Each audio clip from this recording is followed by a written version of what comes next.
One evening that should have been filled with joy turned into the most painful moment of his life.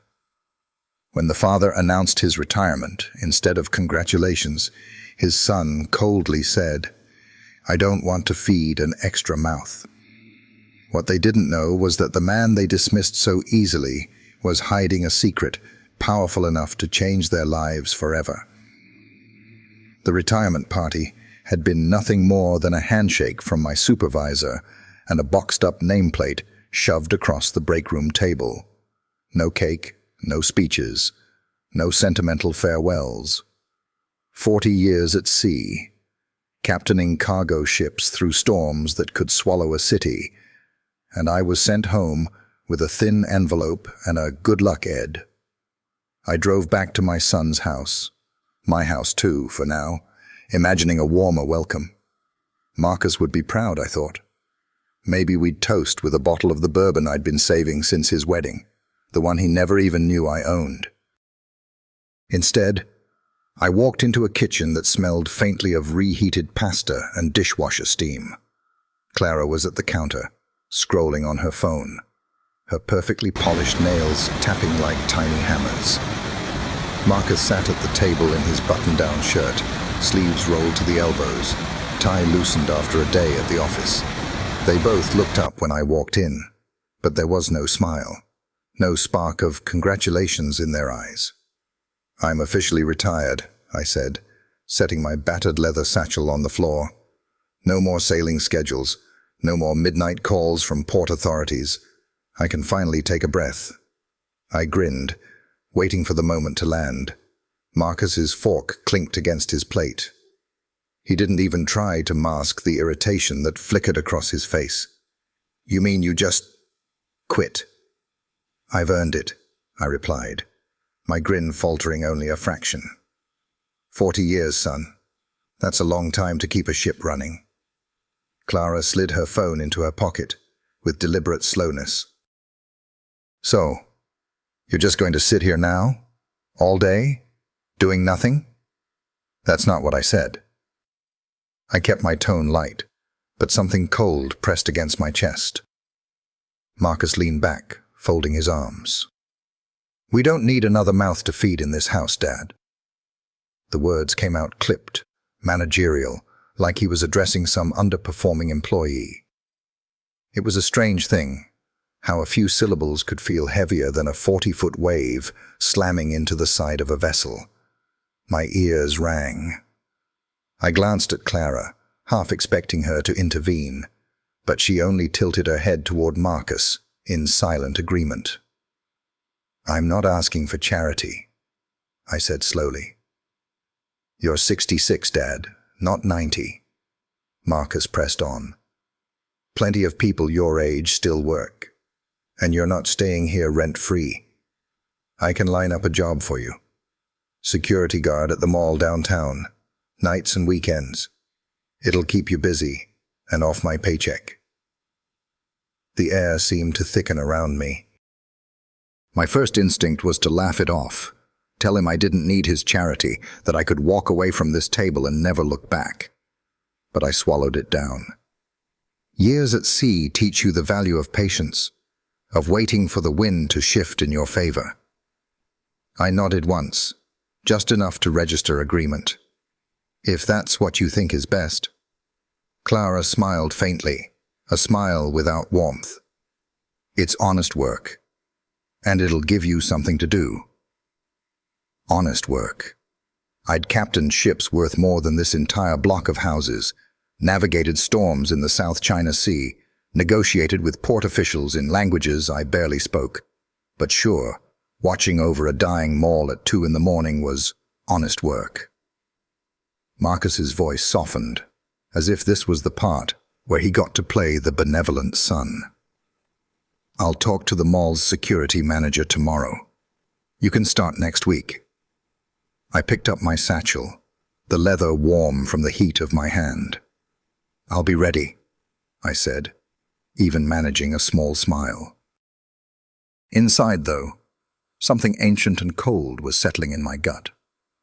I had weathered betrayals before, crew members who jumped ship mid-contract, business partners who tried to skim profits from under my nose.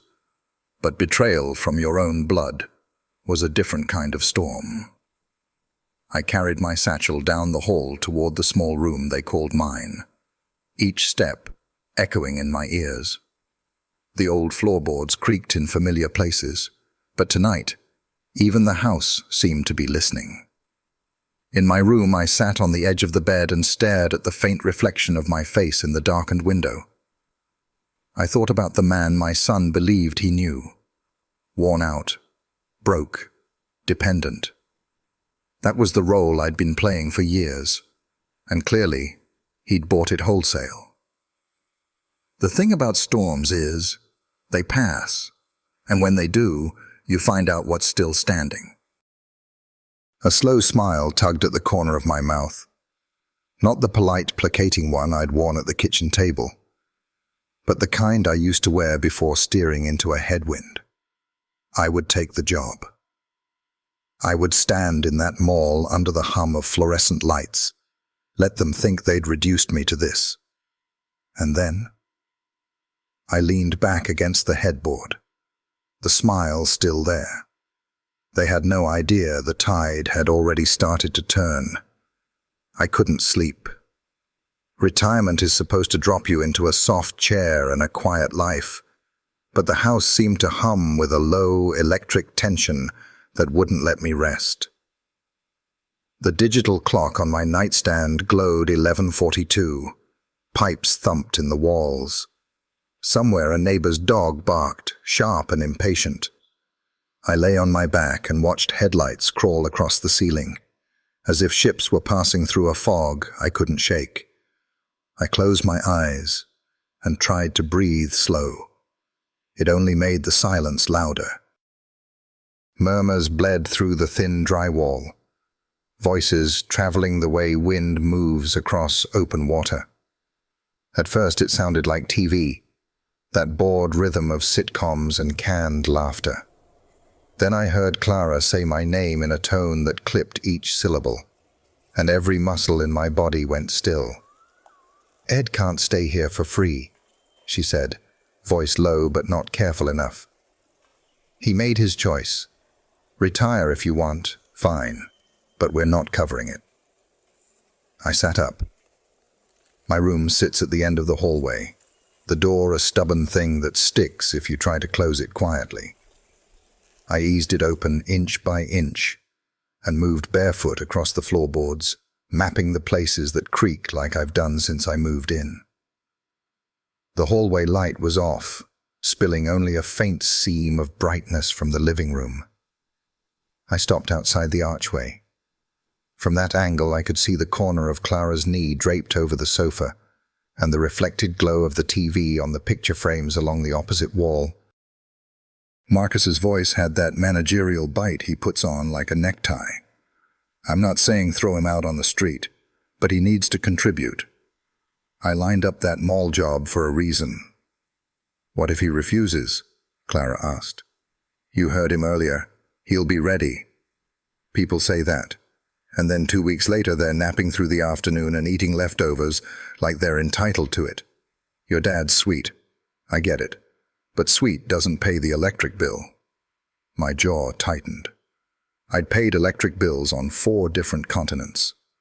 I'd kept generators running on tankers where failure meant darkness thick enough to swallow a man whole. Sweet had nothing to do with it. Marcus sighed, the sound of a calculator key being pressed.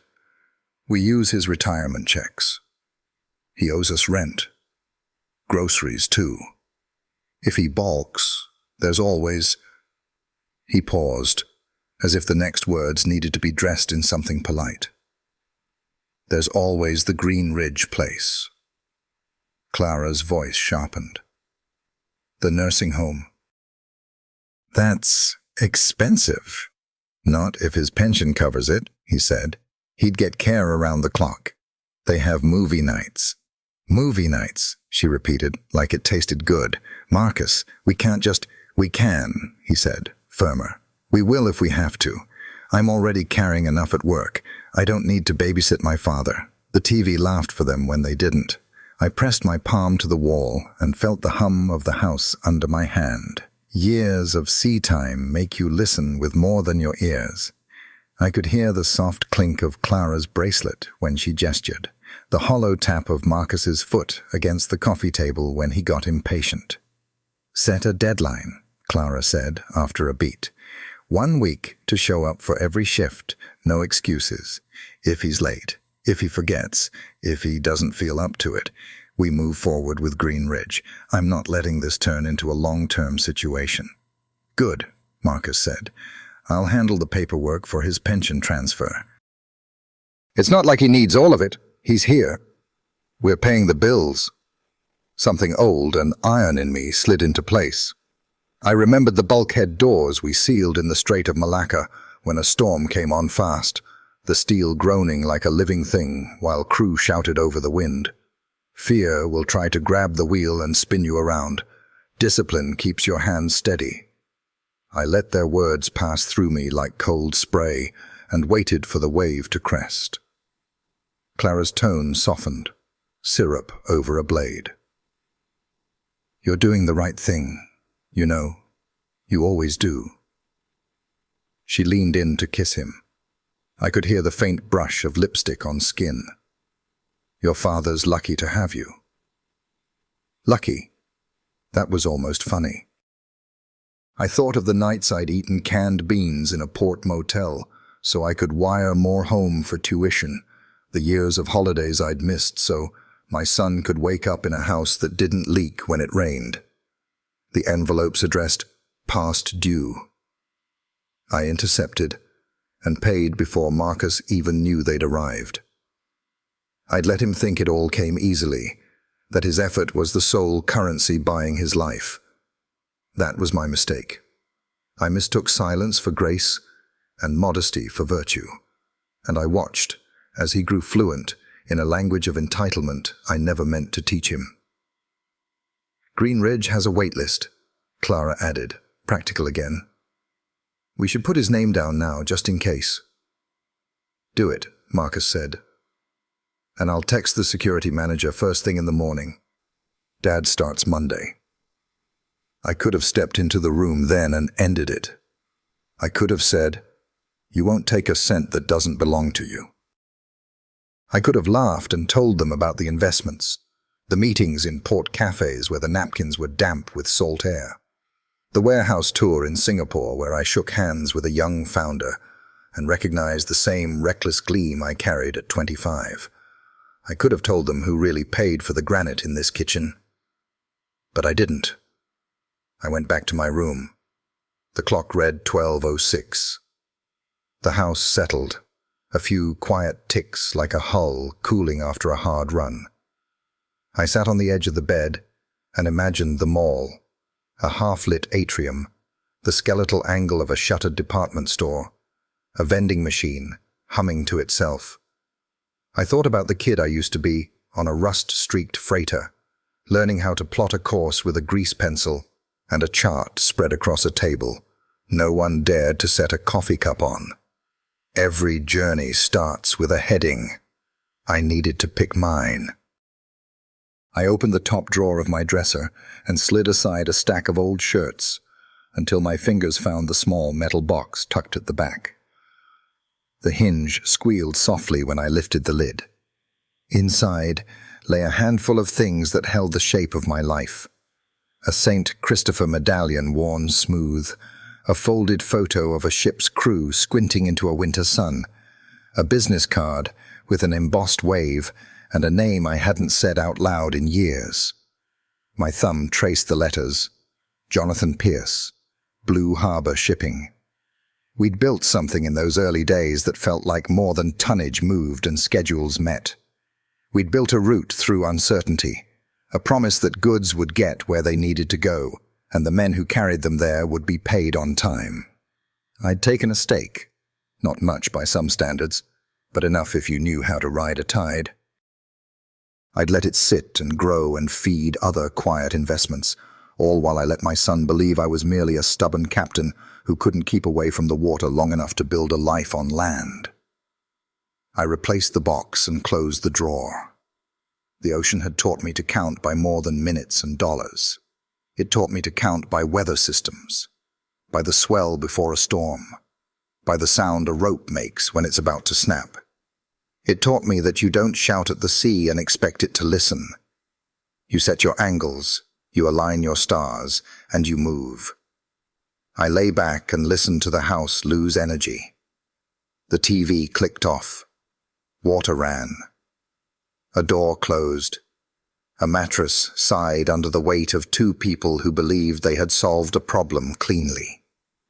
I breathed, slow and even, and let the heat drain from my cheeks until only clarity remained. I was not a problem to be solved. I was the current they hadn't noticed until it changed their course. Somewhere past 1 a.m., I drifted into a thin, watchful sleep, the kind you take in shifts when the weather's wrong and you're short on crew. In that narrow place between waking and dreaming, I saw the mall again, its atrium glazed with midnight, and beyond it, the blue glass facade of a building I knew as well as any wheelhouse.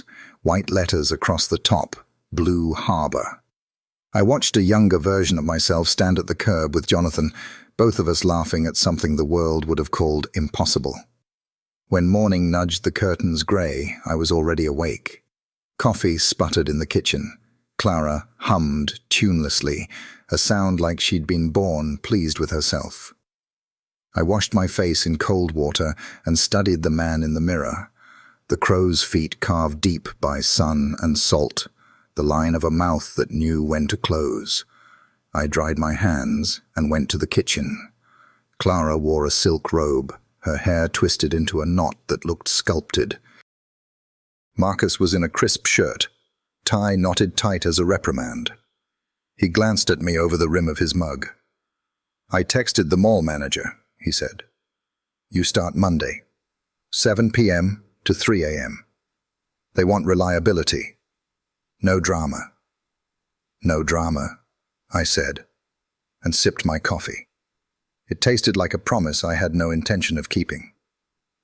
Clara flipped through a stack of mail and plucked out an envelope. "Oh, and Marcus found some forms online," she said breezily. "For your pension direct deposit. Easier for everyone if it just routes through one account for rent and bills. We'll keep track for you." I looked at the envelope, then at her. I've been keeping track of myself for a long time. She flashed a smile that didn't reach her eyes. "We're just trying to help." Marcus checked his watch. "I have a meeting. We'll go over the forms tonight. And Dad, don't be late for anything this week. Consider this your trial period." I set my mug down carefully, as if it were full to the brim. "Understood." He kissed Clara on the cheek and left in a hurry, the door closing with a confident snick. Clara lingered, fingers grazing the envelope like it was a prize. "Green Ridge has a lovely garden," she said, almost conversational, then caught herself and laughed a little. "Not that we're there yet. I'm sure you'll do fine." When she was gone, the kitchen went quiet but for the ticking wall clock and the slow drip of a faucet that needed a new washer. I picked up the envelope and turned it over in my hands, feeling the weight of their certainty inside. Then I slipped it back into the stack and reached for my phone.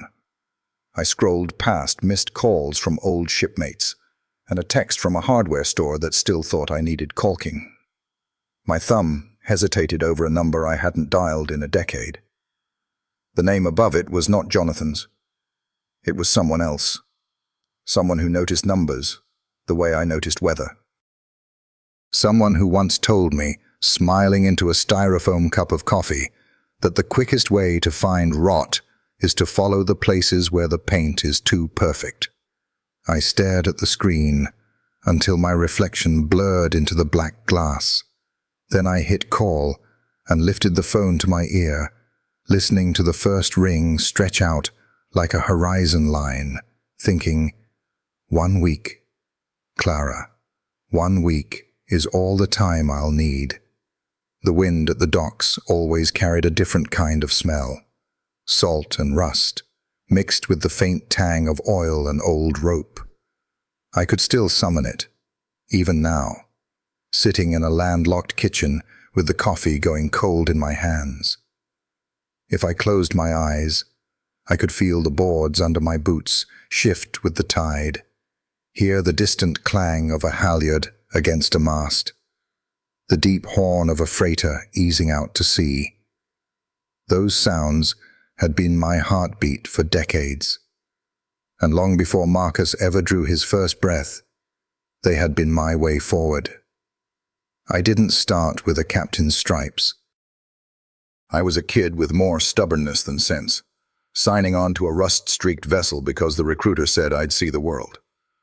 They didn't mention the storms, or the endless maintenance, or the way loneliness could gnaw at you, until you weren't sure if you wanted to drink it away or throw yourself overboard just to make it stop.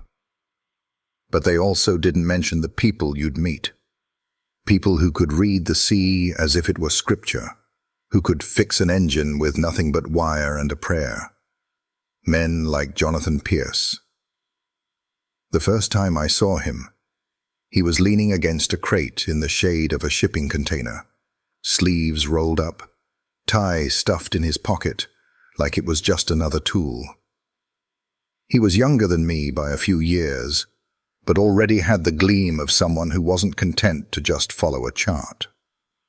We'd shared a thermos of coffee on the back deck, watching tugboats shuffle massive carriers into position, and he told me about his idea for a leaner, smarter shipping company. "We could cut waste in half," he said, eyes bright. "More reliable than the big guys, but nimble enough to handle routes they won't touch." I'd heard plenty of dockside dreams before. Most vanished after the second round of drinks. But Jonathan had a way of laying it out like he was already walking the warehouse floors, already signing the contracts. He didn't need me to believe him. He needed someone willing to put skin in the game. And somehow, over the course of those weeks in port, I decided I'd be that person. When Blue Harbor Shipping Incorporated, the office was a rented loft over a fish market in Tacoma. The furniture didn't match, the computers were second-hand, and the fax machine jammed twice a day. But I wrote the check anyway, half my savings from 20 years at sea. It wasn't much in the grand scheme, but it was enough to get the permits filed, the first cargo insured, and the first crew hired. Jonathan promised me that if we made it, I'd never have to wonder where my money was. I told him I didn't care about the money. I cared about building something worth keeping. Blue Harbor didn't just make it, it grew. The market was hungry for what we offered: reliable routes, fair rates, and captains who knew that shaving a day off delivery meant more than a line in a quarterly report. The fleet went from one leased vessel to 6, then a dozen. We moved into a glass-front building near the harbor, the kind with a lobby that smelled of fresh paint and ambition. My shares in the company stayed in my name, but I kept them quiet, tucked behind a wall of modest living and low expectations. Jonathan understood. He knew I didn't want to be the man who rolled up in a new car every year, broadcasting success. I'd seen what that kind of pride did to sailors when the wind changed. They sank fast. When Marcus was born, I was docked in Yokohama. I remember holding the payphone receiver so tight my knuckles hurt, while his mother told me his weight, his hair color, how strong his cry was. I told her I'd make sure he never wanted for anything, and I meant it.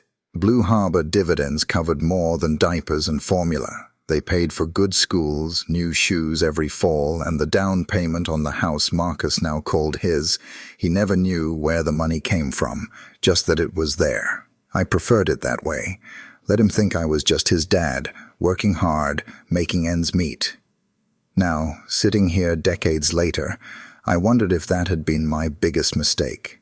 Shielding him from the source of his comfort had turned it invisible. And when something's invisible, it's easy to take for granted, or to believe it doesn't exist at all. I set the coffee aside and went to the small metal box in my dresser. I'd kept it for years, moving it from cabin to apartment to this narrow room at the end of Marcus's hallway. Inside were fragments of the life He didn't know I'd lived. An old Blue Harbor ID badge with my photo from 20 years ago, a faded letter from Jonathan outlining our first profit share, and a leather-bound notebook with shipping routes and notes in my handwriting. At the bottom lay the original share certificate, creased, worn at the edges, but still legally binding. 30% ownership in a company that now moved millions of dollars in cargo every quarter. I traced the embossed seal with my thumb. This was the ballast that had kept me steady through storms, the anchor that Marcus didn't even know existed. He thought I was stepping into this mall security job because I had no other choice. That was fine. Let him believe it. Sometimes the best position to maneuver from is the one your opponent thinks is weakest. The sound of a car door closing pulled me out of my thoughts. I crossed to the window in time to see Marcus walking up the driveway, phone to his ear, brow furrowed. He was talking fast, his free hands slicing through the air in sharp gestures. I couldn't catch the words, but I knew that tone. It was the same one I'd used negotiating with stubborn port masters, pressing, convincing, closing the deal before they could think too hard. He disappeared inside, and a moment later, his voice floated down the hall. "Dad, you home?" I slipped the share certificate back into the box, closed it, and returned to my seat just as he stepped into the doorway. I talked to the mall manager. "You're all set for Monday. They'll give you a uniform and show you the rounds. Just be on time, okay? This is your shot to prove you can pull your weight." I smiled faintly, nodding. Wouldn't miss it. He seemed satisfied with that, already checking his phone again as he left. The moment he was gone, I let the smile fade. Monday was coming, and with it, the first move in a game he didn't even know we were playing. And like every good captain before setting sail, I intended to chart my course with precision. Because the truth was, Marcus had no idea what kind of waters he was steering into.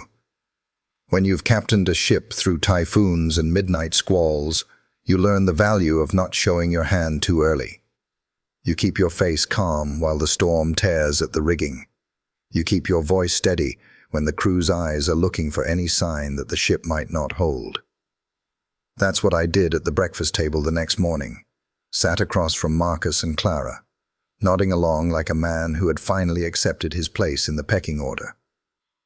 Marcus was in his crisp office clothes, the knot in his tie sharp enough to cut. Clara was already in her blazer, a paper coffee cup in her hand, her phone lighting up every 30 seconds with incoming emails. They looked like a magazine spread for upwardly mobile couple, and in their picture, I was just the faded figure in the background. "I've been thinking," I said, tearing a piece of toast in half. "You're right, Marcus. I should be contributing." He glanced up from his phone, clearly not expecting agreement. "Glad you see it that way. The mall job will be good for you. Keep you active." "Sure," I said. 7 p.m. to 3 a.m., right? "That's the shift. You'll get your uniform Monday. Don't be late." Clara smiled like a teacher whose student had finally learned to color inside the lines. "See? This isn't so bad. Honest work is honest work." I sipped my coffee and let them believe they'd won. In truth, I was already turning over the first pieces of a different kind of plan, one that had nothing to do with guarding shuttered storefronts and everything to do with showing my son just how little he understood about me. When they left for work, I washed the dishes slowly, listening to the quiet settle in. Then I dried my hands, went to my room, and pulled out the small black address book from the bottom drawer of my dresser. Most of the numbers inside were relics, old shipmates who'd moved on or passed on, but a few still mattered, one in particular. I dialed from the landline in the kitchen, the cord curling around my wrist like an old rope. "Ward Comedy Accounting," came the voice on the other end. "Helen," I said, leaning against the counter. There was a pause, then a warm laugh. "Ed Hale, as I live and breathe. I thought you'd fallen off the map." "Not yet," I said. "You still doing forensic work?" "Still digging through other people's messes, yes. Why?" I told her just enough, that my daughter-in-law was a senior accountant at a mid-sized charity, that I had reasons to believe she wasn't as clean as her pressed suits and polite smile suggested.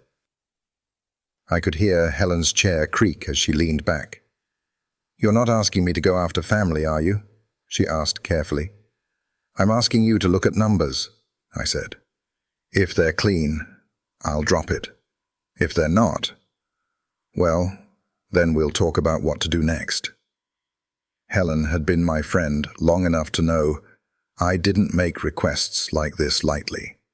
She agreed to take a quiet look, promised to start with public filings before digging deeper. "Give me a week," she said. I thanked her and hung up, feeling the weight of the call settle into place, like the first stone in a foundation. That afternoon I went for a walk through the neighborhood. The air was damp, the sky the color of dull metal, and every breath carried the faint scent of rain to come. I kept my head down, thinking about how to play this. Patience had served me well at sea. It would serve me here too. Let Marcus see me as docile. Let Clara think she could manage me like a spreadsheet. The more they believed in their control, the harder the eventual turn would hit. Back at the house, I found Clara's briefcase sitting open on the dining room table. Papers were fanned out, a laptop still awake. I had no intention of rifling through it. That would be too obvious, too easy to trace back. But I did notice the letterhead on a stack of invoices. The logo of the charity she worked for was printed in neat blue script at the top, followed by columns of numbers. Even from a casual glance, a few things didn't add up. Round figures where there shouldn't be. Totals that seemed too neat, too convenient. Clara's heels clicked in the hallway, and I stepped back, turning toward the kitchen just as she came in. She gave me a polite smile, the kind that didn't invite conversation, and swept the papers into her bag. "Long day?" I asked. "Always," she said. "You'll find out soon enough when you start working nights." I smiled faintly, letting the comment slide. She had no idea that my nights had once been spent charting courses across oceans, making decisions that could cost lives if I got them wrong. Guarding a mall wasn't going to break me. If anything, it was going to give me the cover I needed. After dinner, I went to my room and sat at the small desk by the window. The streetlight outside cast a yellow cone onto the paper as I wrote down a simple timeline. Monday's start date at the mall, the end of Helen's one-week window to dig into Clara's books, the likely moment Marcus would push for my pension paperwork to be signed. Each point on the timeline was a port of call, and I knew exactly what cargo I intended to unload at each one. From the kitchen, I could hear Marcus and Clara laughing softly, the clink of wine glasses. They sounded like a couple enjoying their victory. Let them. They'd charted a course they thought would take them to smooth waters. What they didn't realize was that I'd been quietly redrawing the map. I leaned back in my chair, the paper rustling under my hand. Monday couldn't come soon enough, and when it did, I'd be ready, not to guard a mall, but to steer this entire situation exactly where I wanted it to go. And that was when my phone lit up with Helen's name, far earlier than I expected. Helen's name on my phone that night wasn't what I expected. I'd given her a week to sniff around, but the fact she was calling back in less than 24 hours told me she'd either found nothing at all or found more than she bargained for. I answered on the second ring, keeping my voice casual, though I could feel my pulse pick up. "That was fast," I said. She didn't bother with pleasantries. "Ed?" You didn't tell me she was this sloppy." The way she said sloppy had weight to it. I sat down at the desk, one hand bracing on the cool wood. "How bad?" Helen exhaled through the phone, and I could picture her pinching the bridge of her nose the way she always did when she'd been staring at columns of numbers too long. I pulled the charity's last 6 months of public filings. Half a dozen line items in operating expenses jump right out. Office supplies billed in perfectly round numbers. Service contracts renewed at rates double the industry average. Consulting fees to vendors I can't trace anywhere. "Could be incompetence," I offered, though we both knew better. "Could be," she allowed, "if the payments didn't all route through the same secondary account before being paid to these vendors. I ran the account. It belongs to Clara. Not even under an alias, just her full legal name, like she thinks no one's ever going to look." I let that sit for a moment. The house was quiet, except for the faint hum of the refrigerator. Somewhere down the block, a car's tires hissed over damp pavement. "How much?" I asked. Helen hesitated, and that pause told me the number was worse than I was bracing for. 18, maybe 20,000, just in the last half year. And that's only what I can see from public filings. If I had internal ledgers, I'd bet the farm it's higher. A slow, cold satisfaction threaded through me. I'd suspected something was off, but this wasn't just a crack in her armor. It was a hole big enough to sink her.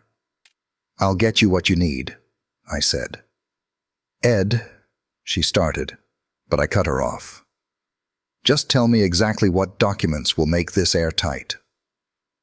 She rattled off a list: original invoices, any emailed approvals, copies of the checks or payment confirmations. "If you can get your hands on those, I can build a report that'll stand up to scrutiny from any board of directors, maybe even a prosecutor." After we hung up, I sat there for a long moment, tapping my thumb against the arm of the chair. The thing about storms is, they don't just appear. They build layer by layer until the air itself feels charged.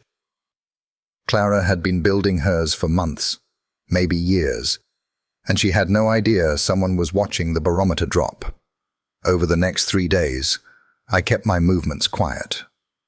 I was in the kitchen more when Clara worked from home, careful to move around like a man at loose ends, washing a mug, leafing through the paper, stepping outside to check the mail, while my eyes tracked where she set down her laptop, which folders she left on the counter. Twice I caught sight of fresh invoices with the charity's letterhead, numbers that matched Helen's suspicions almost to the digit. I didn't touch them then. Patience. You don't pull the net until the fish are close enough you can feel them moving under it. On Thursday, opportunity came wrapped in the most ordinary moment.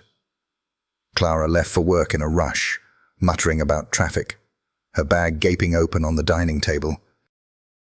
A thin manila folder sat half out, the edge of a stapled report catching the light. I listened to the front door click shut, waited a full 30 seconds for the sound of her car pulling out, and then I opened the folder.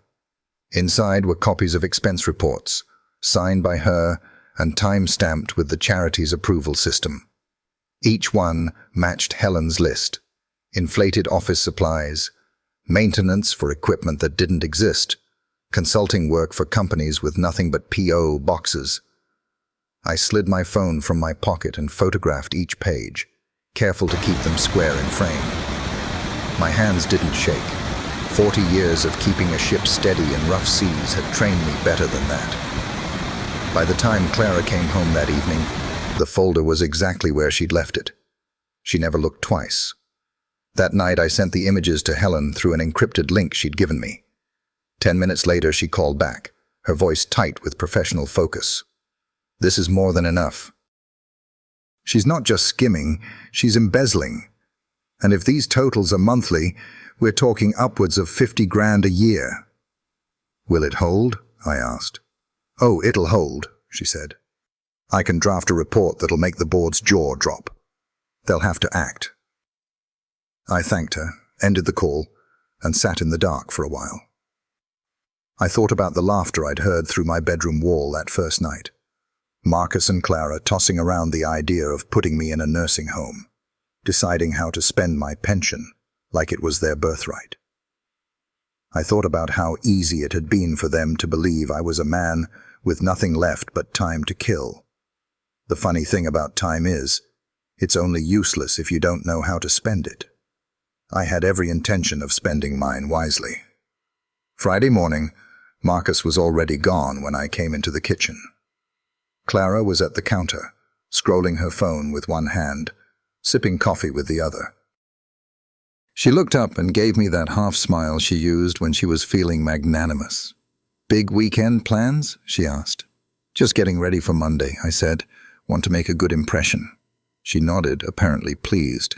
"Good. Maybe this will be good for you. Give you some purpose." I smiled back, and maybe she saw just enough of my teeth to feel it was genuine. But inside, I was already charting the next coordinates. I didn't just have a net around her now, I had the rope in my hands, and on Monday, I'd start pulling.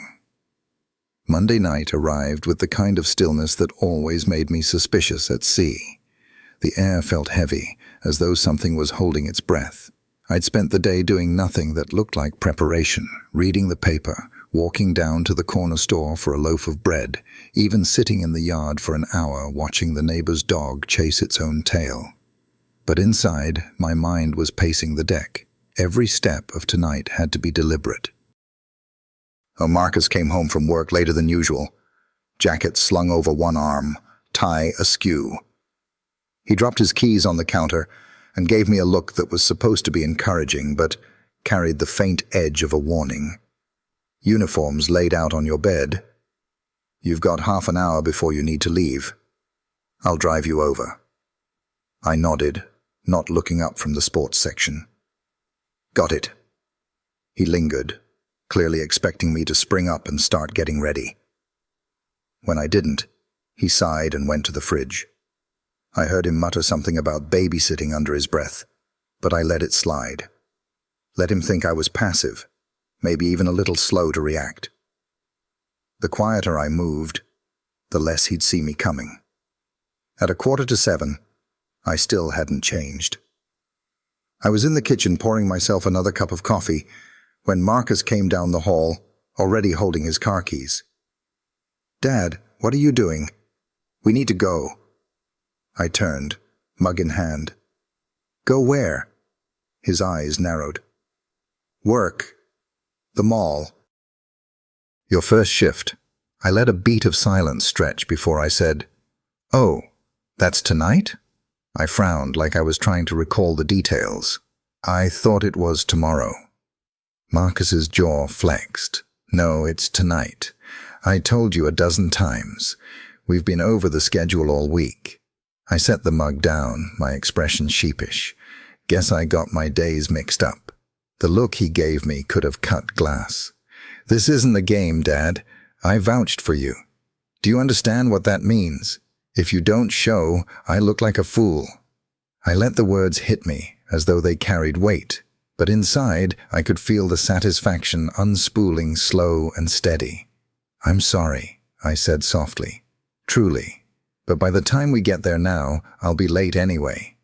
Marcus was already pulling out his phone. "I have to call the supervisor. Leonard's going to hear about this." The name stirred something in me, but I kept my face neutral. "Leonard? My boss. He's the one who approved this favor." Marcus's tone was clipped, his thumb moving furiously across the screen. "And now I get to explain why my father didn't bother to show up on his first day." He stalked into the living room, pacing while he spoke into the phone. "Yeah, it's Marcus.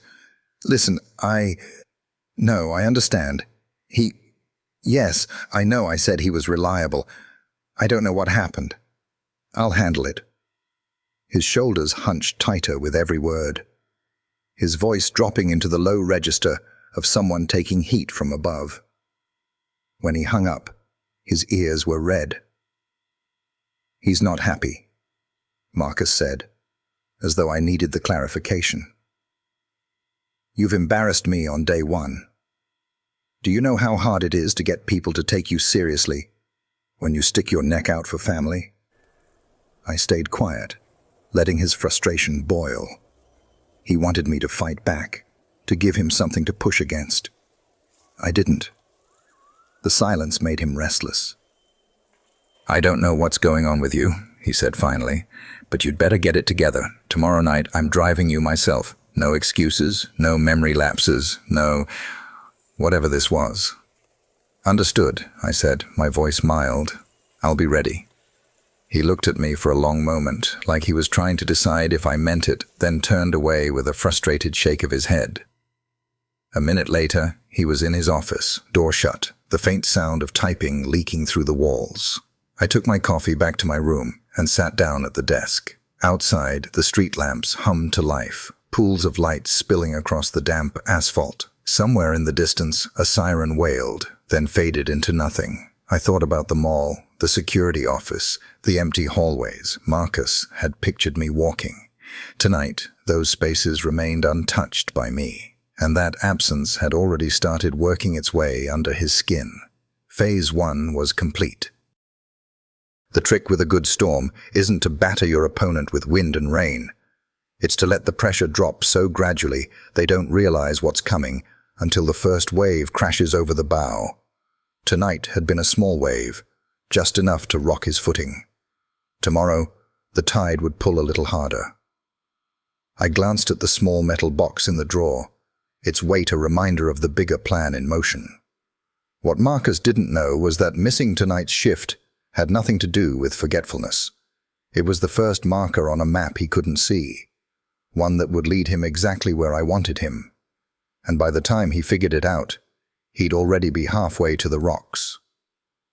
Tuesday morning came wrapped in the kind of uneasy quiet I'd learned to recognize long before radar was standard on ships. The light through my window was dull and heavy, the kind that made you think a storm might be sitting just over the horizon. Clara had already left for work by the time I came into the kitchen. Marcus sat at the table in his shirt sleeves, scrolling through something on his phone, a mug of coffee in front of him. He didn't look up when I entered.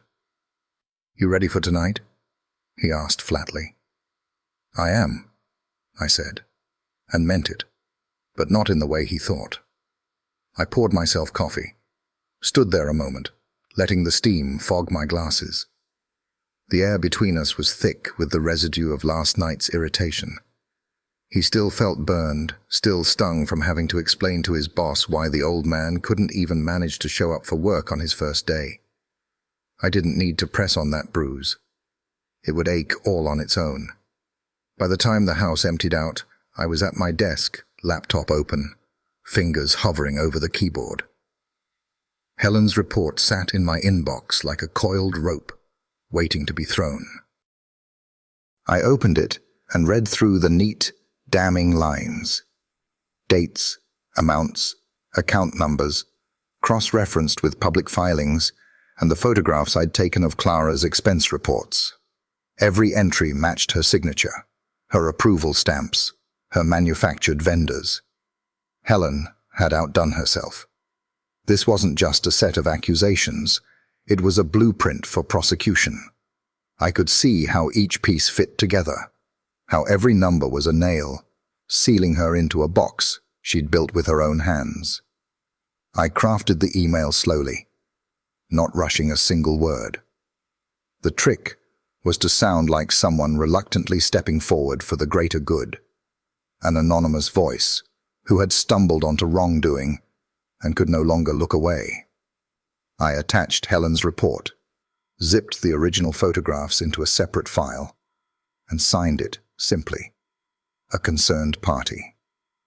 For the sending, I used an account I'd created in an internet cafe months earlier, one that had no ties to me in any digital sense.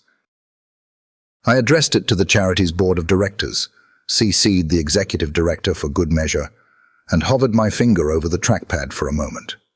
I thought of Clara's voice that first night, drifting through my bedroom wall, laughing about 1 week to shape up or he's out.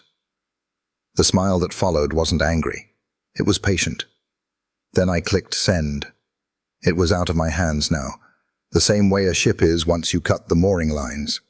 Whatever current it caught would carry it to its destination soon enough. I shut the laptop and went to make a sandwich. The day stretched itself thin and slow. I read for a while, took a walk to the corner store, nodded at neighbors who didn't know they were waving to a man in the middle of a quiet war. Around 5, I sat out on the porch with a cup of tea and watched the sun start to sink. My phone was face down on the table beside me. When it buzzed, I didn't move right away. Clara's number. I answered on the second ring.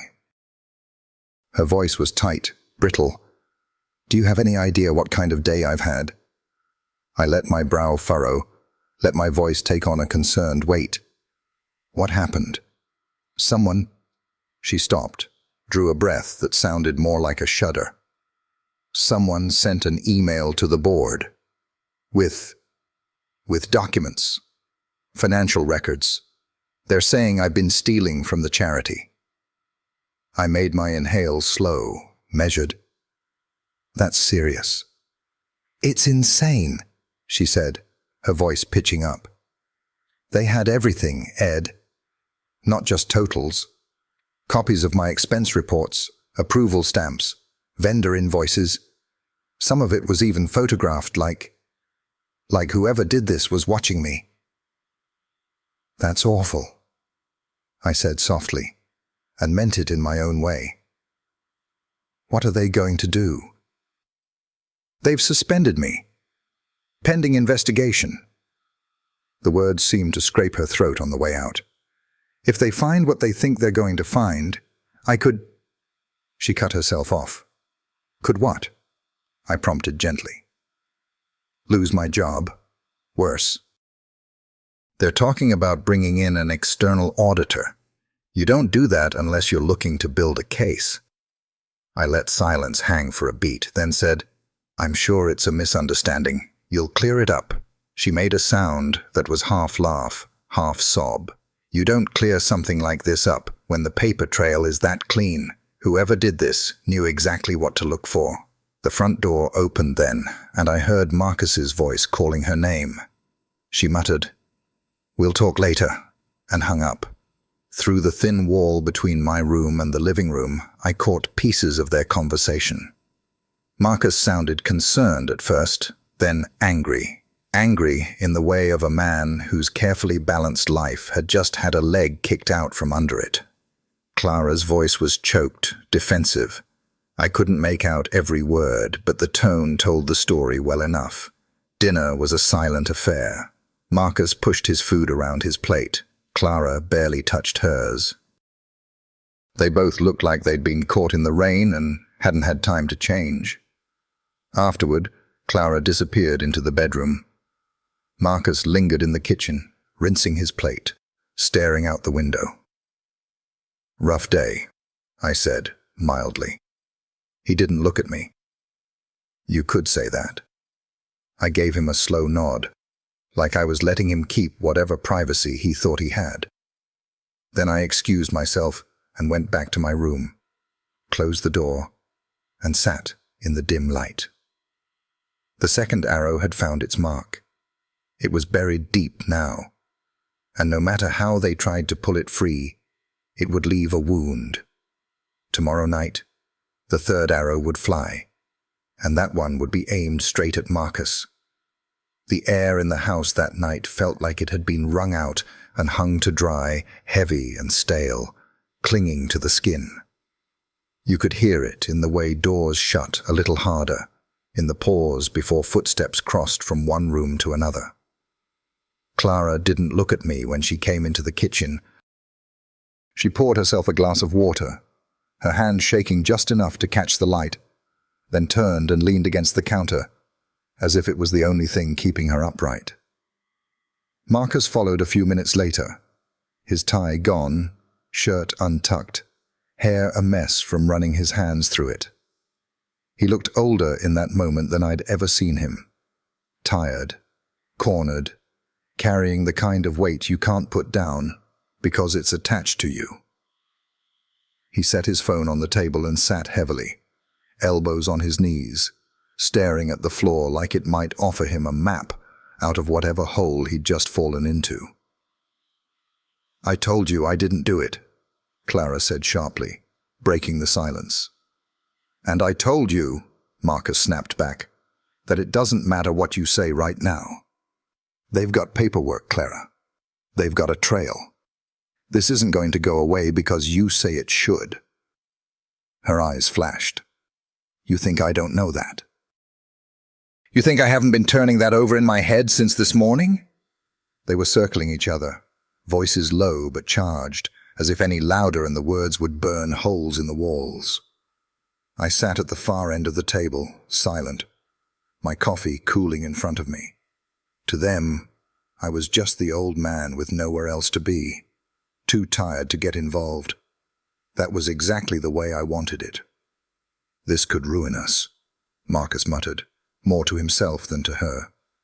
"My reputation at work is already on the line because of—" He caught himself, glanced at me, then looked away. "Because of what?" Clara pressed. "Because of him," Marcus said finally, his voice sharp enough to cut. "Because he couldn't even show up to work on time. Because Leonard—" He stopped again, biting off whatever else was about to come out. I didn't take the bait. I let the silence stretch until Clara broke it. "Oh, for God's sake, Marcus. This isn't about your dad. This is about me losing my job, maybe my career." "Do you even care?" "Of course I care," he shot back, standing now, pacing the length of the kitchen. "But I can't fight on two fronts at once. I've got a father who can't keep a schedule, and a wife under investigation for embezzlement. Do you know what that looks like to people?" Her laugh was short and bitter. "Do you know what it feels like to be accused of something you didn't do?" He stopped pacing, turned to face her. "Maybe I don't, but I do know what it's like to watch everything you've built start to crumble. And that's where we're headed if we don't get this under control." I kept my eyes on my coffee, swirling it slowly in the cup, watching the way the surface moved, calm at the edges, turbulent in the center. It was a good metaphor for the house at that moment. On the outside, still standing. Inside, the currents were pulling hard. They argued in circles for another 10 minutes, each trying to pin the blame somewhere it wouldn't stick to them. Clara said the board was overreacting. Marcus said the evidence was too detailed to ignore. She said she'd been set up. He asked who would go to that kind of trouble. Neither of them even glanced at me, the supposed bystander in their little storm. When Clara finally left the kitchen, her shoulders were tight, her steps quick, like she was afraid if she stayed in the room a second longer, she'd break something she couldn't fix. Marcus lingered, leaning against the counter, staring into space. I could see him working through scenarios, trying to find one that didn't end with him losing everything. "You going to be ready for tomorrow night?" he asked suddenly, his voice still carrying the echo of his frustration. "I will," I said simply. He gave a short nod, but there was no conviction in it. "Good, because I can't afford another screw-up right now." I watched him leave, the weight of his footsteps carrying down the hall. When the house finally settled into quiet again, I leaned back in my chair and let out a slow breath. The cracks in their foundation were widening faster than I'd even planned. Clara's world was already tilting, and Marcus's balance was starting to go with it. The thing about a storm inside a house is that it doesn't need wind to do damage. It only needs time. And I was about to make sure they had all the time in the world to feel it closing in, because the next move wasn't going to just shake them. It was going to knock Marcus off his feet entirely. The morning after their argument, the house carried the stale heaviness of words left unresolved. I could hear it in the way Marcus shut the bathroom door too hard, in the clipped tone of Clara's good morning as she passed me in the kitchen without slowing down. The tension between them had become its own living thing, a presence that followed us from room to room. And I knew it was only going to get heavier before the week was over. Marcus didn't speak to me until just before he left for work. He appeared in the doorway of the kitchen, tie hanging loose around his neck, coffee mug in one hand. "Tonight," he said, not even bothering with a greeting, "I'm driving you myself. I don't care if it's inconvenient. You're going to be there on time, in uniform, no excuses." I nodded like a schoolboy accepting a scolding. Understood. His eyes lingered on me, searching for some flicker of resistance, but I gave him nothing. He wanted a fight. I gave him compliance. And as he walked out the door, I let myself smile just enough to feel it tug at the corners of my mouth. Once the house was quiet, I went to my room and pulled out the uniform they'd given me, a dark blue shirt with a patch over the breast, black cargo pants, a cap I'd never wear. I laid it across the bed like a costume for a play. And that's what it was to me. Tomorrow, I'd put it on and step into the role they'd written for me. The humbled old man, grateful for work, content to follow orders. What they didn't realize was that the curtain wouldn't come down on their script. It would rise on mine. The day stretched slow. I went through the motions. Lunch at noon, a short walk in the afternoon, a stop at the grocery store for bread and milk. I passed neighbors on the sidewalk and nodded as if my world was exactly as ordinary as theirs. Inside, I was rehearsing every step of the scene that would unfold the next morning, down to the smallest gesture, the inflection of my voice. When Marcus came home that evening, Clara was already there. She looked worn down, her hair pulled back loosely, dark smudges under her eyes. I could tell she hadn't been sleeping well. She barely glanced at Marcus when he walked in, and he didn't ask about her day. Whatever conversations they'd been having behind closed doors were leaving both of them raw.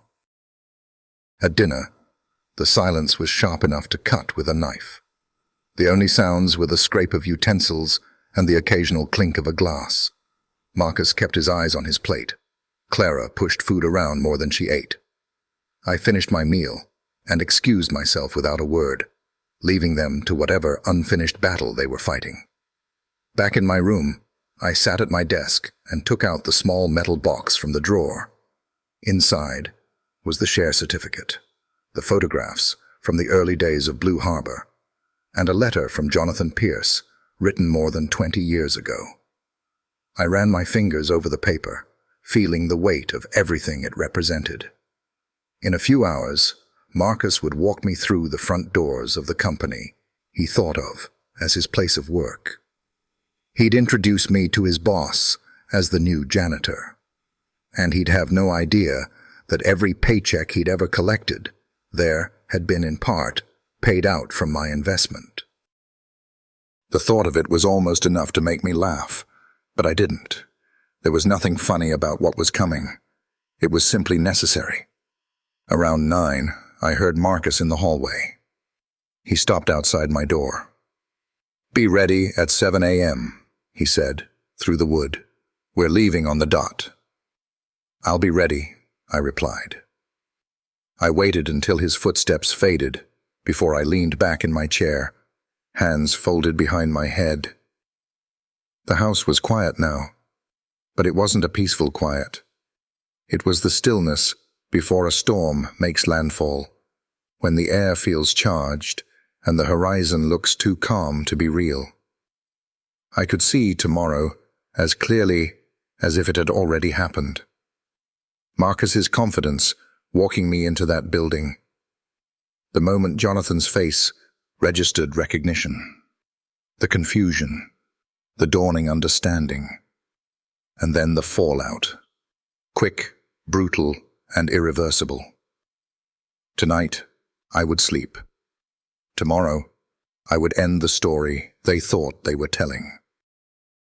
And when the sun came up, Marcus would be walking me straight into the heart of it. The morning broke clear and cold, the kind of crispness that used to make me double-check the rigging before taking a ship out. I woke before the alarm, lying still in the grey light, listening to the faint hum of the refrigerator in the kitchen and the occasional car passing outside. My uniform was already laid out on the chair, dark blue shirt, black cargo pants, the same way a soldier might lay out his gear before a mission. This wasn't just a day on the job. This was the final approach to port after a long voyage, the last stretch where you can't afford to misread the tide. Marcus appeared at my door just before 7, as precise as if he were checking a watch. He was dressed for work, hair combed back, face tight with the leftover tension of the last few days. "Let's go," he said, no hint of warmth in his voice. The drive to the city was thick with silence. He gripped the wheel with both hands, knuckles pale, staring straight ahead. I watched the familiar neighborhoods roll by, the streets narrowing into denser blocks, until the skyline began to push up against the horizon. In another life, I'd watched harbors appear like this, first a faint shadow, then the sharp lines of cranes and masts. 10 minutes out, Marcus spoke without looking at me. "Remember, just follow my lead when we get there. No wandering off, no talking to anyone unless spoken to." I nodded. "Understood." "You're there to work, not to chat." Leonard's a busy man. Leonard. The name had a weight only I understood in that car. He was more than a boss to Marcus. To me, he was a partner, a man I'd shaken hands with over a deal that had carried both of us through decades. And this morning, Marcus was going to walk me right up to him without realizing he was delivering the punchline to his own story. We pulled into the parking lot of Blue Harbor's headquarters, a sleek building of glass and steel that gleamed in the early light. The logo stretched across the front in bold navy letters, the same logo I'd seen born from nothing but an idea sketched on a napkin. Marcus parked close to the main entrance and shut off the engine. "Let's make this quick," he said, climbing out. I followed him across the sidewalk to the wide glass doors that slid open with a soft whisper. The air inside was cool and smelled faintly of polished wood and coffee. The lobby was all clean lines and quiet efficiency. Receptionists tapped at keyboards, phones chirped softly, and the low murmur of conversations echoed off the marble floor. Marcus led the way, his stride brisk, clearly comfortable here. I kept a half step behind, carrying the small bag he'd packed for me. Cleaning rags, gloves, a flashlight. Props in the little play he thought we were acting out. We took a hallway lined with framed photographs of the company's history. I caught glimpses of the past, the first cargo ship under the Blue Harbor flag, the ribbon cutting for this very building. In more than a few, Leonard and I stood side by side, smiling for cameras. Marcus didn't notice. At a supply closet near the end of the hall, Marcus stopped and pulled out a mop and bucket, thrusting them into my hands. "Here," he said, glancing up the corridor. "Leonard's making his morning rounds. Just look busy when he comes by." I took the handle of the mop without comment. Marcus straightened his tie, smoothed his shirt, and adopted a professional smile as a tall man approached from the far end of the hall. Even after all these years, Leonard Pierce carried himself with the easy authority of someone who'd earned every inch of ground he stood on. His silver hair was neatly trimmed, his suit tailored, and in his hand was the same kind of leather-bound planner he'd been using since the day I met him. "Mr. Pierce!" Marcus called out, his voice a shade louder than necessary. "Perfect timing, sir." Leonard's eyes flicked up from his planner. His expression was politely attentive until it landed on me. He stopped mid-stride. The planner lowered to his side. "You brought him here?" Leonard said, his voice slower now, carrying something Marcus didn't catch. "Yes, sir," Marcus said, puffing up a little.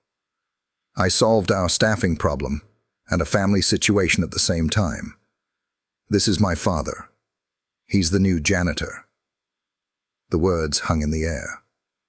A couple of employees passing behind Leonard slowed just enough to sense something was off. Leonard's face shifted. Recognition first, then disbelief, and finally a cold edge that seemed to draw the warmth out of the hallway. "Christopher Marcus Hale," he said evenly. "Do you have any idea what you've just done?" Marcus blinked, thrown off by the formality and the tone. "Sir?" "You've just introduced me to one of the largest shareholders in this company," Leonard said, each word crisp and unmistakable. "A man who was in this building before you even graduated high school. And you're standing there, proud, to hand him a mop." Marcus's mouth opened, but no sound came out. The color drained from his face so quickly, I thought he might be sick. "Without him," Leonard continued, "there would be no Blue Harbor Industries, no building, no job for you to lose, which, I might add, you just did."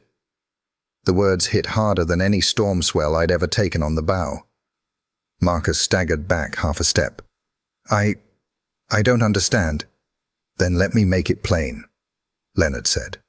"Clear out your office. Security will escort you out." The hallway had gone silent. Even the phones in the distance seemed to have stopped ringing. Marcus stood frozen, his briefcase slipping from his hand and hitting the floor with a hollow thud. Leonard turned to me then, the frost in his voice melting instantly. "Douglas," he said, "we need to talk. My office." I set the mop against the wall and straightened to my full height. The part I'd been playing all week falling away in an instant. "Lead the way," I said. And as we walked past my son toward the executive wing, I didn't bother looking back, because I knew exactly what I'd see written on his face. Leonard's office had always felt like a ship's bridge to me. High windows, wide view, instruments of command within easy reach. The door shut behind us with a soft seal, and the noise of the building, phones, footsteps, the low tide of work, dropped away. He crossed to the credenza, set down his planner, and for a long beat, just looked at me like a man taking stock of a storm he'd seen brewing from miles off. "Doug," he said, voice low, anger gone, concern taking its place. "Are you all right?" I exhaled. The question landed heavier than I expected. "I am now." He nodded once, then turned to where Marcus hovered just inside the doorway, pale and blinking like he'd stepped into sunlight after a blackout. "Sit," Leonard said, not unkindly, but without room for negotiation. Marcus sat. The leather groaned under him like a tired thing. I didn't sit.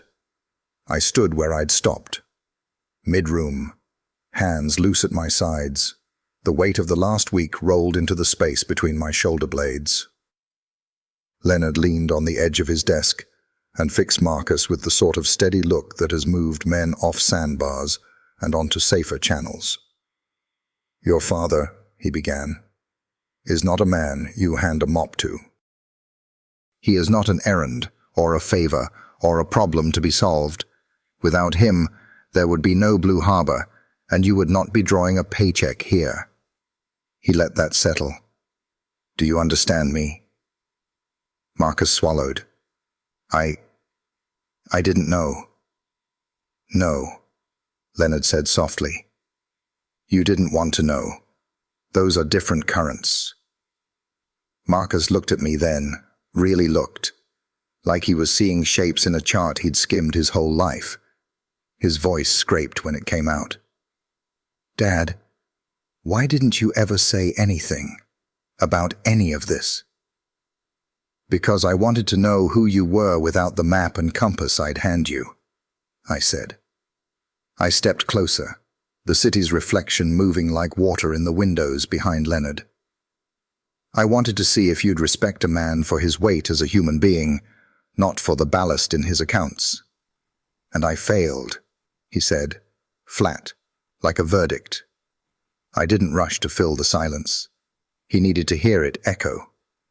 "You didn't just fail, son. You chose the easy wind. You chose to believe a story about me that made your life simpler. Old, tired, dependent. An extra mouth to feed." The words still bit. "You spoke them because they felt true to the man you needed me to be." Marcus's jaw trembled once. He pressed his palms to his knees like he was bracing for listing. I thought you needed structure. I thought I was helping." "You thought control was care," I said. "It rarely is." Leonard pushed off the desk and paced to the window, the skyline broad and clean behind him. "Christopher," he said, using the name that belonged to paperwork and reprimands, "you handled this with cruelty cloaked as practicality. In my hall, in my company." He turned back. "I meant what I said outside. Clear out your office. HR will finalize it. I can't have a manager here who can't tell the difference between dignity and a chore chart." Marcus flinched. For a second I thought he might argue, fling himself at procedure like a man trying to dam a river with his hands. He didn't. He stared at the carpet, at the small weave that would never give him the answer he wanted. "Yes, sir," he said, so quiet I had to lean in to hear it. Leonard looked to me again, the lines around his mouth easing. "Doug, I can call this a leave of absence if you want me to soften it. There are graceful exits." "No," I said. "Truth has to sound like truth, or it doesn't stick." I glanced at my son. He needs the right words in his ear for once. Marcus's shoulders curled inward. "I deserve that," he said. "The fight gone. All of it." The office sighed into a long silence. I remembered standing here with Leonard, when those walls were still white with fresh paint, the two of us squinting at furniture catalogues, laughing about the day we'd need a bigger space. My own face looked back at me from a photo on the sideboard, 20 years younger, eyes bright with some wild belief we could carve a lane through anything. "I was never poor," I said finally, and Marcus's head lifted like the words had tugged a line. "I chose to live simply. There's an ocean between the two. I thought you'd learn that by watching me. Instead, you mistook restraint for scarcity, and then you punished me for it." "I'm sorry," he said, reflexive, raw. "Don't say it to end the moment," I replied. "Say it when you understand what you took. Not money. Respect." His breath hitched. He nodded once, twice, eyes glassing in a way I hadn't seen since he was 10, and broke a neighbor's window with a line drive. Back then, he ran home. Words stuck. Guilt pounding in his chest like a second heartbeat. I made him walk back and apologize face to face. He'd hated me for it until he didn't. Leonard's phone buzzed on the desk. He glanced down, then up at me. "HR's ready," he said quietly. "We can give him 15 minutes. Make it 30, I said. He'll need the extra 15 alone." Leonard understood. He always had. Marcus stood on unsteady legs. "Dad?" He stopped, wiped at his eyes with the heel of his hand, like he could erase what had already been written. "I don't know how to fix this. You begin where decent men begin," I said. "You admit what you did. You don't excuse it. You don't barter with it. You carry it until it changes your stride. He nodded again, as if committing instructions to memory. Then he turned to Leonard. "Thank you for telling me the truth." It wasn't eloquent, but truth rarely is. Leonard opened the door and signaled to the assistant outside. 30 minutes, he said. "Then security will see you out." When the door closed, the room seemed to expand. Leonard crossed back to me and let out a breath he'd probably been holding since the first moment he saw the mop in my hand. "You could have called me," he said, something like hurt under the words. "Spared yourself the theater." "I needed him to see it," I said. "Not hear it. See it. In public. With witnesses. Shame's a crude teacher, but sometimes it's the only one that keeps a man awake long enough to learn." Leonard's mouth twitched. "You always were a brutal romantic." "I'm tired, is what I am," I said, and felt it. It moved through my bones like a tide receding. "I think I am finally ready to retire for real. On my terms this time." His face warmed. "Take the yacht for a month," he said, half joking, "the old rhythm finding us. Or the cabin on Hood Canal. Fish, until the sky forgives you." "Tempting," I said. "But I have a few things to settle first." Leonard's gaze sharpened. "His wife," he said, reading a chart I hadn't even put on the table. "I heard." "The charity." I lifted a hand. "Separate storm. It will make landfall without our help." He studied me a moment longer. "What do you want from me right now?" "Only what you already gave me," I said. "A place to stand while I told the truth." I glanced at the photo of the first cargo offload, both of us grinning like thieves who'd gotten away with something good. "And a favor, small but specific. Name it. When security walks him out," I said, "have them treat him like a human being. Not a headline. No parade. No whispers. Let him keep what little he can of himself." Leonard's eyes softened. "Done." We stood there. Two old men in a room we'd built with younger versions of our hands. The air humming with all the words said and unsaid. My phone buzzed then, a vibration against my thigh that felt sharper than it should have. I pulled it out. Clara's name glowed on the screen, followed by a second call overlay from an unknown number with a city exchange I recognized as the one attached to the charity's legal counsel. I didn't answer. I let it ring out, then watched the voicemail icon pulse once, twice. Leonard lifted a brow. "Trouble?" "Already here," I said. We didn't speak for a long breath. The door opened a crack, and the assistant slipped in a quiet nod toward Leonard. "Time." He gestured. "You want me in the hall?" he asked. "No," I said. "This is mine." I stepped out into the corridor. Down the way, Marcus was coming toward us with a cardboard box in his arms, the universal vessel of sudden endings. A framed picture of him and Clara floated at the top, their beach smiles bright enough to hurt. He stopped a few feet from me, set the box on a bench, and tried to square his shoulders. The effort looked heavy. "I'll get a cab," he said, voice thin. "I don't think I should." "You're coming with me," I said. "We're going home." His mouth opened, closed. "Why?" "Because something's about to break," I said. And as if on cue, my phone buzzed again.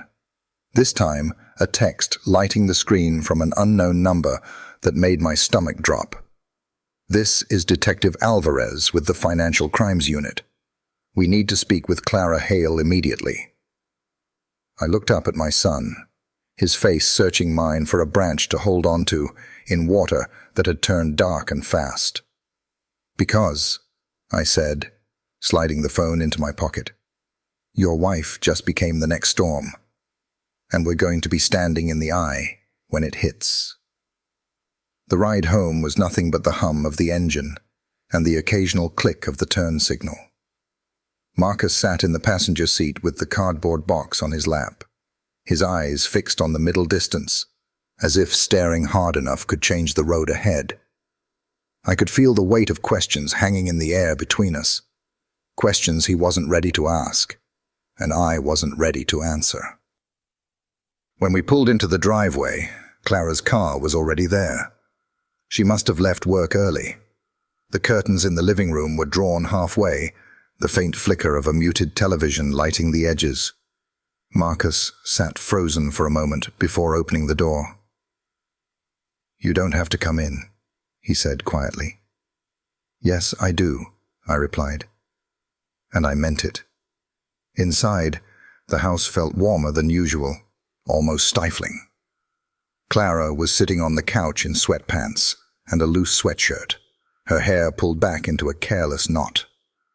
She looked up when we walked in, eyes red and puffy, and for the first time since I'd known her, there was no trace of calculation in her expression, just the stunned exhaustion of someone who'd been hit by a wave they didn't see coming. "They called me," she said without preamble. Her voice cracked on the last word. "The police, a detective. They're opening a formal investigation." Marcus set the box down on the coffee table and crouched in front of her. "Did you tell them anything?" "I told them I needed to speak to a lawyer first." She rubbed her face with both hands. "They said they have documentation, detailed, that they've already been through months of financial records. Marcus, it's bad." He closed his eyes, like he could shut out the sound of her words. "We'll figure it out." "How?" she shot back. "You just lost your job. We don't have the money for a lawyer who can handle this. And if they charge me—" Her voice broke again. I stood in the doorway watching them, the scene playing out like 100 others I'd seen in different forms. People caught in their own current, thrashing without a life vest. The part of me that had once believed in stepping in throwing the rope, stayed still. This was their storm to ride. Marcus finally turned toward me, desperation flickering behind his eyes. "Dad, do you know anything about this? About why they'd be coming after her like this?" I met his gaze and held it. "I know they wouldn't be coming if there wasn't something worth finding." He flinched. Clara stared at me, and in her stare, I saw the beginning of recognition. Some part of her trying to put together the small, unnoticed moments of the last few weeks. She looked like she wanted to speak, but thought better of it. "You think I'm guilty?" she said instead, voice low. "I think you're in deep water," I replied. "And whether you got there by accident or by choice, you're going to have to swim." She shook her head, turned away from me, and reached for the blanket on the couch. "I can't do this right now." Marcus stood, running a hand through his hair. We'll talk tomorrow." He was looking at her, but his voice carried toward me, like he wanted me to hear it too. I stepped back toward the hallway. "Get some rest. You'll need it." In my room, I sat at the desk and looked out the window. The street was quiet, washed in the orange glow of the lampposts, the air still and heavy. I thought about the last 7 days, the dinner where Marcus told me I was an extra mouth to feed, the night I overheard their plans, the call to Helen, the photographs, the email. Each step had been deliberate, measured, like plotting a course through reefs at low tide. And now, here we were, with the harbor behind us and open water ahead. For the first time in a long time, I felt lighter. Not happy. No, happiness wasn't the right word. But unburdened. The truth had a way of doing that, even when it wrecked everything it touched. A knock at my door broke the quiet. Marcus stepped in without waiting. He didn't look angry anymore, just tired. "Dad, What happens now? I studied him for a long moment. Now, I said, we see what kind of people we really are when there's nothing left to hide behind. He nodded, slowly, like the meaning was sinking in one drop at a time. I'll be up early, he murmured, then left, closing the door softly behind him. I leaned back in my chair, the sound of his footsteps fading down the hall, and let my gaze drift back to the dark street outside. Somewhere out there, a detective was putting together a file with Clara's name on it, each page another nail in a coffin she'd built herself. And in the quiet that followed, I knew one thing for certain. This was not the end of the voyage, only the end of the first leg. The real crossing hadn't even begun. If this story struck a chord with you, I'd love to hear your thoughts in the comments below. What would you have done in his place? Don't forget to hit that subscribe button and turn on notifications so you don't miss the next gripping story we have coming your way. Trust me, you won't want to miss what happens next.